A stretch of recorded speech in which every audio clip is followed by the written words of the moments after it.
कहानी की शुरुआत होती है विक्टर नाम के एक स्कूल बॉय से।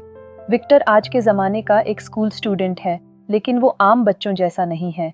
उसके दिल में एक गहरा डर बैठा है, ऊंचाई का डर, जिसे एक्रोफोबिया कहते हैं। ये डर उसे तब से है जब उसने बचपन में एक कार एक्सीडेंट में अपने पिता को खो दिया था।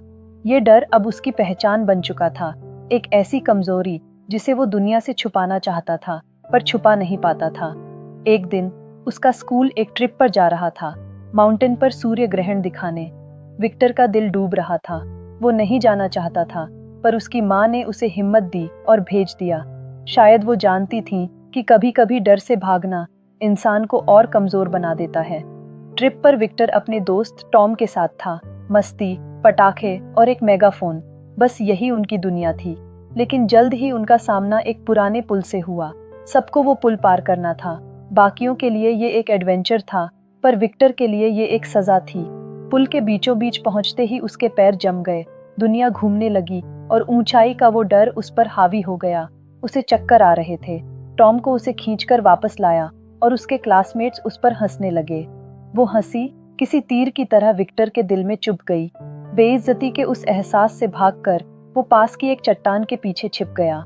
टॉम उसे मनाने वहां पहुंचा, पर तभी कुछ ऐसा हुआ जिसने सब कुछ बदल दिया।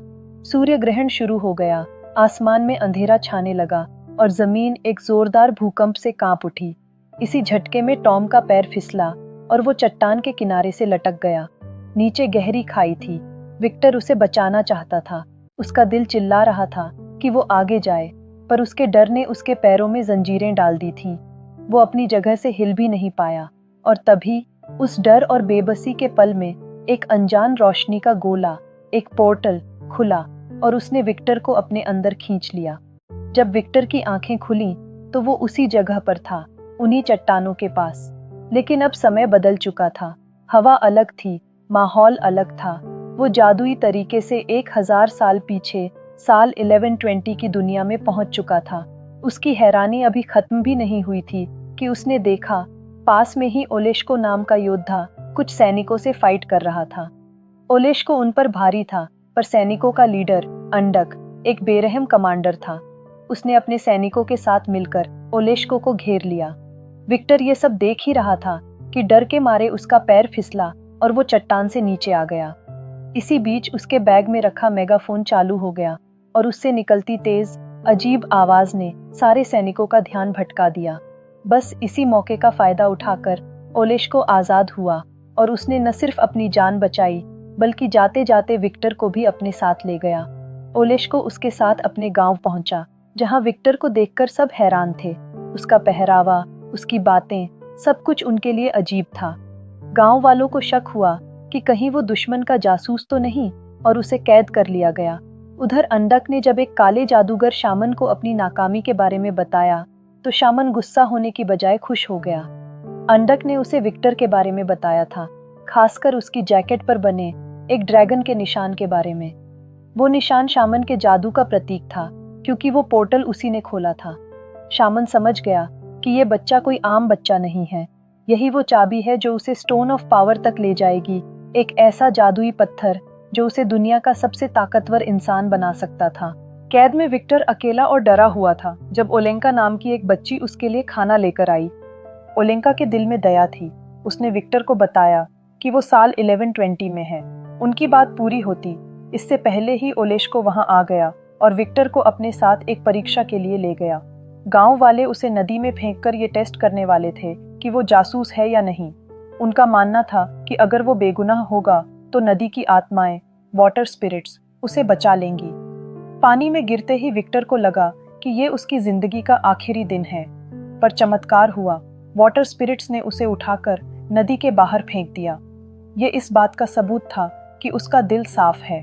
अब गांव के लोगों ने, खासकर उनके लीडर्स दोब्रिनिया और इलिया ने विक्टर पर भरोसा करना शुरू किया। विक्टर ने जब उन्हें बताया कि वो भविष्य से आया है और उनके बारे में किताबों में रीड कर चुका है, तो उन्हें यकीन नहीं हुआ। तब विक्टर ने अपने मेगाफोन का इस्तेमाल करके उन्हें अपनी बात का सबूत दिया। गांव के मुखिया ने वादा किया कि वो उसे वापस भेजने में मदद करेंगे। उनके पास दो रास्ते थे, या तो अगले सूर्य ग्रहण का इंतजार किया जाए जिसमें सालों लग सकते थे, या फिर किसी जादूगर की मदद से उस पोर्टल को दोबारा खोला जाए। जादूगर तक पहुंचना आसान नहीं था। ओलेश्को जानता था कि वो जादूगर किसी की मदद करने से पहले परीक्षा लेता है। तब विक्टर ने ओलेश्को के साथ एक डील की। वो ओलेश्को को अपना मेगाफोन और भविष्य की दूसरी चीजें देगा और बदले में ओलेश्को उसे उस परीक्षा के लिए तैयार करेगा। अगले कुछ दिन विक्टर की जिंदगी बदल देने वाले थे। ओलेश्को ने उसे तलवारबाजी और फाइट करना सिखाया। वो बच्चा जो ऊंचाई से डरता था, अब जिंदगी से फाइट करना सीख रहा था। ट्रेनिंग पूरी होने के बाद ओलेश्को ने उसे जादूगर तक पहुंचने का नक्शा दिया, पर यह सफर उसे अकेले तय करना था। विक्टर जंगल में निकल गया, पर उसे नक्शा समझ नहीं आ रहा था। तभी ओलेंका उसकी मदद के लिए वहां आ गई। वो दोनों साथ में आगे चलने लगे और एक पतली सुरंग के पास पहुंचे। जैसे ही विक्टर ने सुरंग में कदम रखा, वो एक खाली जगह पर पहुंच गया। ये जादूगर का बनाया हुआ एक जाल था, एक इल्यूजन था। उसे जादूगर की आवाज सुनाई दी, जिसने उससे उसके सबसे बड़े डर के बारे में पूछा। विक्टर के पास सच बोलने के अलावा कोई चारा नहीं था। उसने अपने बचपन की कहानी, अपने पिता की मौत और अपने डर के बारे में सब कुछ बता दिया। उसकी ईमानदारी से खुश होकर जादूगर ने उसे स्टोन ऑफ पावर तक पहुंचने का रास्ता बताया, एक पहेली के रूप में। उसने कहा, पत्थर तुम्हें वहां मिलेगा जहां पंखहीन अपना घोंसला बनाते हैं। वहां तक पहुंचने के लिए तुम्हें हवा की जरूरत होगी, और ये तभी काम करेगा जब दो दिल एक साथ मिलेंगे। इसके तुरंत बाद विक्टर वापस जंगल में ओलेंका के पास पहुंच गया। ओलेंका के लिए तो एक पल भी नहीं गुजरा था। विक्टर ने उसे पहेली सुनाई। ओलेंका को पहेली का पहला हिस्सा समझ आ गया। पंखहीन मतलब सांप, और सांपों का घोंसला एक खास गांव में था। वो दोनों वहां पहुंचे और विक्टर ने हवा की मदद लेने के लिए एक पतंग बनाई। पतंग सीधा जाकर एक तालाब में गिरी। विक्टर भी तालाब में कूद गया और कुछ देर बाद जादुई स्टोन ऑफ पावर उसके हाथ में था। लेकिन शामन का भेजा एक कौवा ये सब देख रहा था। उसने तुरंत जाकर शामन को खबर कर दी। शामन ने अपनी फौज भेजकर उस गांव पर भी हमला कर दिया, पर ओलेश्को और उसके साथियों को वॉच टावर से खबर मिल गई और उन्होंने आकर न सिर्फ विक्टर और ओलेंका को बचाया, बल्कि शामन की फौज को भी हरा दिया। गांव वापस आकर सबने मिलकर फैसला किया कि इस पत्थर को छुपा देना चाहिए। सबसे महफूज जगह वॉच टावर की छोटी थी, पर विक्टर उतनी ऊंचाई पर जाने से डर रहा था। तब गांव के एक बुजुर्ग ने उसे समझाया, इंसान को हमेशा अपने डर पर जीत पानी चाहिए।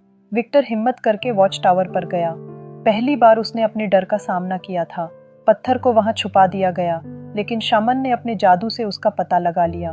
उसी रात बिजली गिरने से वॉच टावर टूट गया और उसके कुछ पत्थर नीचे आ गए। वहीं कैद में बंद एक योद्धा तुगारिन ने एक पत्थर उठाकर अपना पिंजरा खोला और आजाद हो गया। वो भागते हुए सीधा अंडक के पास पहुंचा, जो असल में उसका भाई था। लेकिन अनजाने में वो अपने साथ वॉच टावर पर रखा स्टोन ऑफ पावर भी ले आया था। शामन पत्थर पाकर बहुत खुश हुआ, पर पत्थर की शक्तियां सो रही थीं। वो उसका इस्तेमाल नहीं कर पाया। शामन समझ गया कि पत्थर को जगाने के लिए उन्हें विक्टर की जरूरत होगी। अगली सुबह गांव में तुगारिन के भागने और पत्थर के चोरी होने की खबर फैल गई। इससे पहले कि वो कुछ समझ पाते, अंडक के आदमियों ने ओलेंका को अगवा कर लिया। अब विक्टर के पास कोई चारा नहीं था।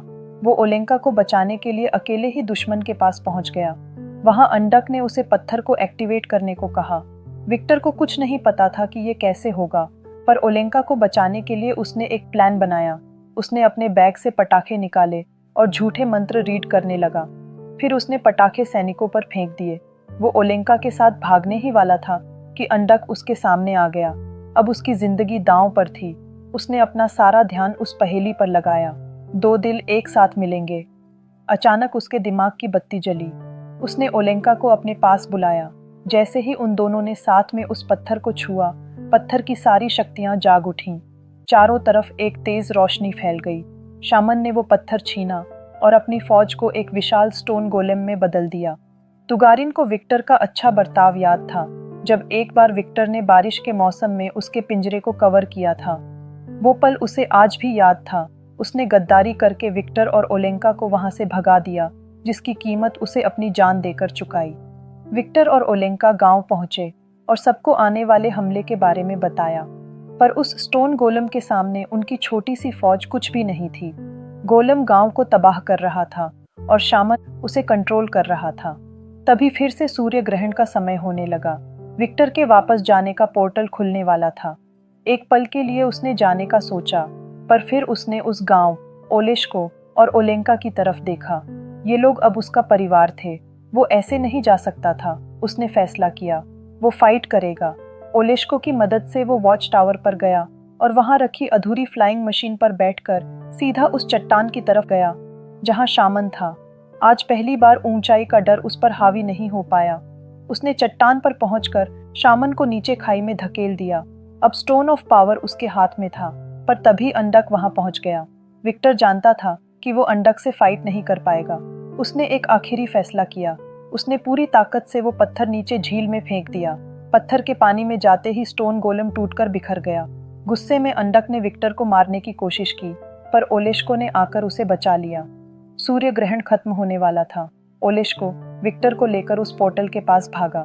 जाने से पहले ओलेंका ने रोते हुए वादा किया कि वो हमेशा उसका इंतजार करेगी। एक अधूरी कहानी और एक भारी दिल के साथ विक्टर ने पोर्टल में कदम रखा।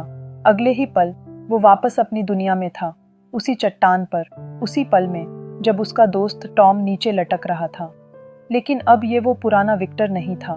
बिना एक पल सोचे उसने आगे होकर टॉम का हाथ थामा और उसे ऊपर खींच लिया। उसने आज अपने डर को हमेशा के लिए हरा दिया था। ये कहानी सिर्फ एक बच्चे के हीरो बनने की नहीं है। ये हमें सिखाती है कि हम सबकी जिंदगी में एक स्ट्रॉन्ग होल्ड होता है, एक किला जिसे हमारे डरों ने बनाया होता है। हम या तो उस किले में कैद रह सकते हैं या विक्टर की तरह हिम्मत करके उसे नष्ट कर सकते हैं। करेज का मतलब डर का न होना नहीं है। करेज का मतलब है डर होने के बावजूद वो काम करना जो सही है। कमेंट में ज़रूर बताना आपकी ज़िंदगी का वो कौन सा डर है जिसे आप जीतना चाहते हैं। मुझे ओलेंका के लिए बुरा लग रहा है, जो शायद आज भी 1000 साल बाद अपने विक्टर का इंतज़ार कर रही होगी। कुछ कहानियाँ शायद अधूरी रहने के लिए ही बनती हैं। माय डियर लिसनर्स, मूवी अच्छी लगी तो वीडियो को हाइप करके हमारे चैनल को अपना प्यारा सा सपोर्ट ज़रूर दीजिएगा। Till then, good bye.